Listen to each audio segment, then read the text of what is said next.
बिस्मिल्लाहिर्रहमानिर्रहीम अस्सलाम वालेकुम। ये रशिया के डिफेंस मिनिस्टर जो आपकी स्क्रीन पर आ रहे हैं, आप इनकी ज़रा शक्ल देखिए।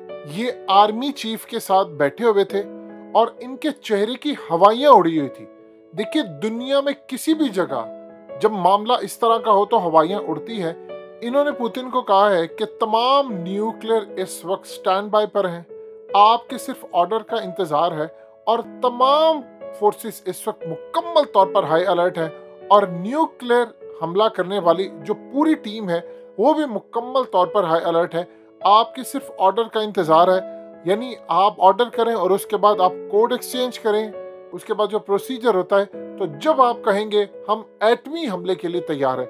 अब आप देखिए ज़रा, पुतिन जब इनको कह रहे थे कि आपने न्यूक्लियर तमाम की तमाम फैसिलिटी जो है वो हाई अलर्ट करनी है, तो इनके चेहरे के रंग किस तरह उड़े हुए थे। जाहिर सी बात है, आप दुनिया की चाहे जितनी मर्जी बड़ी ताकत हो, जब आप किसी पर एटमी हमला करने के लिए तैयार होते हैं तो फिर आप परेशान होते हैं। जाहिर सी बात है, जो रिएक्शन आएगा, जो तबाही आएगी, ये वो सूरत हाल है कि सुपर कंप्यूटर ने यहाँ तक कहा है कि अगर आपने एटमी हमला करना है। इस वीडियो की अहम डिस्कशन चलती रहेगी, लेकिन इससे पहले आप वीडियो को लाइक करें, हकीकत टीवी को सब्सक्राइब कर लें और बेल आइकन पर ज़रूर क्लिक करें। तो इससे अगर एटमी जंग हो जाती है, जाहिर सी बात है अगर एक जगह होगा तो दूसरी जगह से भी किया जाएगा। यूक्रेन तो नहीं करेगा, इसके पास तो नहीं है, लेकिन फिर बाकी यूरोप के पास तो है। अब इस सूरत हाल में जो तबाही आएगी, सिर्फ मिनिमम एक चीज को अगर आप समझ लें कि 25 से 30 साल तक ये अंदाजा है थ्रू सुपर कंप्यूटर कि सूरज की रोशनी जमीन पर नहीं पड़ेगी। तो आप इमेजिन कर लें कि सूरज की रोशनी जमीन पर नहीं पड़ेगी तो लोग कितनी तबाही का शिकार होंगे, क्या कुछ होगा, इसका अंदाजा भी लगाना इस वक्त बड़ा मुश्किल है। देखिए, पुतिन की एक चीज आप अच्छी तरह समझ लें, इस शख्स ने अपनी आंखों के सामने सोवियत यूनियन को टुकड़े टुकड़े होते देखा है, यानी अपने मुल्क को। फिर ये टैक्सी चलाता था, जासूस बना और फिर सदर बना और 2036 तक के लिए सदर है। इस शख्स के दिमाग में ये चीज बैठी हुई है कि अगर आज हम झुक गए तो दोबारा वो मंजर देखना पड़ सकता है। मौजूदा रशिया के भी टुकड़े टुकड़े हो सकते हैं, क्योंकि इस वक्त पूरी दुनिया ने इनका बायकॉट कर दिया है। और पूरी दुनिया के बायकॉट का मतलब है, ना ये किसी को माल दे सकते हैं, ना ये किसी से माल ले सकते हैं, ना ये किसी को गल्ला दे सकते हैं, ना ये किसी को चावल, कोई चीज एक्सपोर्ट नहीं कर सकते, तेल नहीं कर सकते। इस सूरत हाल में जो तबाही आएगी, पूरी दुनिया इससे मुतासिर होने वाली है। अब उनको पता है कि अगर आज यहाँ पर टर्म्स एंड कंडीशन किसी और पर तय हो गई, यानी जो इस वक्त निगोशिएशन की टेबल पर ये बैठे हैं, अगर किसी और की मर्जी के मुताबिक हुई तो तबाही होगी। असल में जब इन्होंने देखा है कि आम मिसाइलों से किसी चीज से मामला तय नहीं हो रहा, सब लोग यूक्रेन को चीजें प्रोवाइड करें, तो उन्होंने अपने न्यूक्लियर एसेट्स को मुकम्मल हाई अलर्ट कर दिया है और उनके डिफेंस मिनिस्टर के थ्रू बयान जारी कर दिया है कि सर, आपके ऑर्डर का इंतजार है, बाकी सब कुछ रेडी है। अमेरिका ने अपने तमाम शहरियों को कहा है कि किसी सूरत आपने रशिया के सेंट्रल बैंक से कोई मामला तय नहीं करने, कोई ट्रांजैक्शन कुछ भी नहीं करना। और उससे भी बढ़कर जो बात है, उन्होंने अपनी एम्बेसी, अपने शहरियों को कहा इमीडिएटली रशिया छोड़े। देखिए, 27 फरवरी की रात के बाद जब आपने अभिनंदन को पकड़ा था, एग्जैक्टली ये सूरत हाल पैदा हुई थी कि भारत उस वक्त पाकिस्तान को ये धमकी दे रहा था कि अगर अभिनंदन को आपने नहीं छोड़ा तो हम एटमी हमला करने जा रहे हैं। बहुत सारे लोग इमरान खान की इस बात पर इतराज करते हैं, लेकिन वो डिसीजन बिल्कुल ठीक था उस वक्त। उसकी वजह यह है कि आप मोदी जैसे पागल से कुछ भी एक्सपेक्ट कर सकते हैं और वो कभी भी हमला कर सकता है। और आप देख लें कि एक शख्स की वजह से अरबों लोग मर सकते हैं। इवन के उस वक्त पाकिस्तान को अरब वर्ल्ड, इवन के रशिया, चाइना ने खास तौर पर पाकिस्तान को कहा कि आपने जो बदला लेना था वो ले लिया, आपने दुनिया में विक्ट्री साबित कर दी, अब आप इनको जाने दें इससे पहले, क्योंकि पूरी दुनिया में तबाही आती। उस वक्त सूरत हाल ये पैदा हुई थी। एम्बेसीज को ऑर्डर जारी हो गए थे कि आपने छोड़कर चले जाना इंडिया। आप इमेजिन कर लें कि जब एम्बेसीज को आप बताते हैं कि आप अपना स्टाफ निकाले, सब निकाले, तो इसका मतलब होता है कि हालात खराब है। इस वक्त रशिया के अंदर से बड़ी बड़ी एम्बेसी छोड़कर जा रही हैं। अमेरिका ने भी जाने का फैसला कर लिया है। इवन के इस वक्त रशिया ने जो बेलारूस है और यूक्रेन है, वहां से भी अपनी एम्बेसी स्टाफ को निकालना शुरू कर दिया है।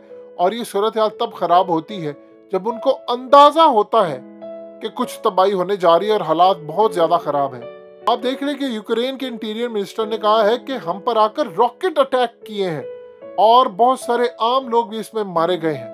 इस वक्त यूक्रेन के अंदर बहुत बड़े लेवल पर हैवी शेलिंग हो रही है और दोनों फोर्सेस इस वक्त लड़ रही हैं। पुतिन को इस बात का इदराक है कि अगर आज मैं पीछे हट गया तो फिर पूरी जिंदगी मैं खड़ा नहीं हो पाऊंगा।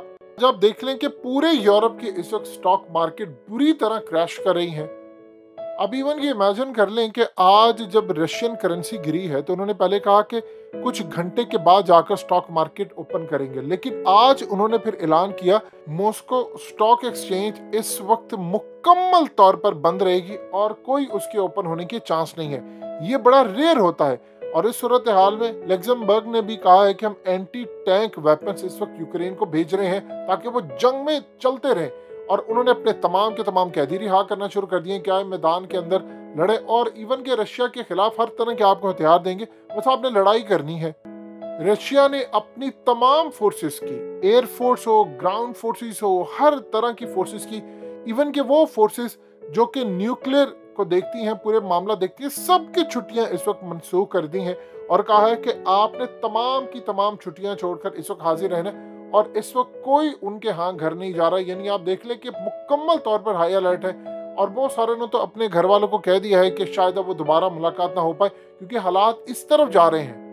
इवन के रशिया को अब वो कह रहे हैं कि हम बैन करने जा रहे हैं कि वो 2022 के वर्ल्ड कप में पार्टिसिपेट करे। अब इससे एक चीज आप ध्यान में रखिएगा, रशिया के अंदर भी एहतजाज हो रहा है, वहां पर भी कहा जा रहा है कि आपको जंग नहीं करनी चाहिए। अब यहाँ पर रशिया के लिए मुश्किल है कि अगर वो पीछे हटता है तो जाहिर सी बात है एक बहुत बड़ा सेटबैक है, दोबारा वो कभी उठ नहीं खड़े होंगे। और अगर ऐसी सूरत हाल होती है फिर चाइना को तकलीफ है। देखिए चाइना इस बात को समझ से अगर यहाँ पर रशिया शिकस्त खा गया तो फिर कल को ये ताइवान शेर हो जाएगा और ताइवान अगर शेर हो जाता है यानी अमेरिका उसको कह देता है कि ठीक है, देखा हमने कैसे मॉस्को को शिकस्त दी थी, देखा उसने तो न्यूक्लियर पूरी तरह लॉन्च करने का फैसला किया, बाद में हमने उसे टेबल पर हरा दिया। उसके बाद फिर वो ताइवान को कहेंगे कि चढ़ दौड़ो और चाइना के साथ भी वो यही सूरत हाल करेंगे। अगर ऐसी सूरत हाल होती है तो फिर याद रखिएगा फिर भारत भी पूरी तरह चौड़ा हो जाएगा। अब ये पूरे का पूरा मिजाज पूरे खित्ते के अंदर रहेगा। भारत उसके बाद देखेगा कि अगर आज मॉस्को शिकस्त खा चुका है या पीछे हट गया है या वो मिसाइल नहीं मारते, कुछ नहीं करते, तो कल को वो पाकिस्तान को भी नहीं छोड़ेंगे। उनको पता होगा अमेरिका और सारी दुनिया हमारे साथ है। देखिए जब पाकिस्तान और भारत की जंग होगी तो आपके साथ कौन कौन से ममालिक खड़े होंगे? ज्यादा से ज्यादा आपके साथ तुर्की खड़ा होगा, ईरान, चाइना खड़ा होगा, वो तो ऑब्वियसली जंग में होगा। आपके साथ रशिया खड़ा होगा और आपके साथ अफगान तालिबान खड़े हो सकते हैं, ईरान खड़ा हो सकता है। इसके अलावा छोटे मोटे एक दो ममालिक के अलावा पूरी दुनिया भारत के साथ खड़ी होगी, इसराइल भारत के साथ खड़ा होगा और तब ये डिमांड की जाएगी कि हम फोर्सेस भेज रहे हैं, हम भारत को हथियार दे रहे हैं। ये आप चीज समझ रहे हैं, ये पूरा टेलीकास्ट इन्होंने करना है। अब यहाँ पर फैसला होगा। देखिए अगर टेबल के ऊपर भी रशिया जीत जाता है तो बहुत बड़ी विक्ट्री होगी।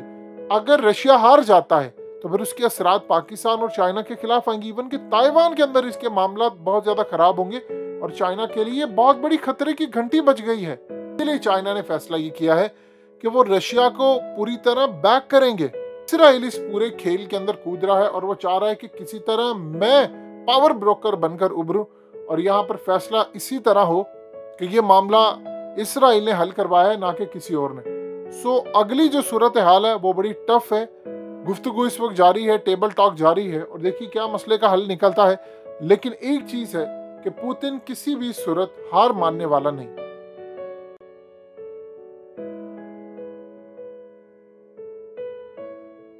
हकीकत टीवी को सब्सक्राइब करना मत भूलें, वीडियो को लाइक करें, शेयर करें और कमेंट सेक्शन में अपनी राय का इजहार जरूर करें।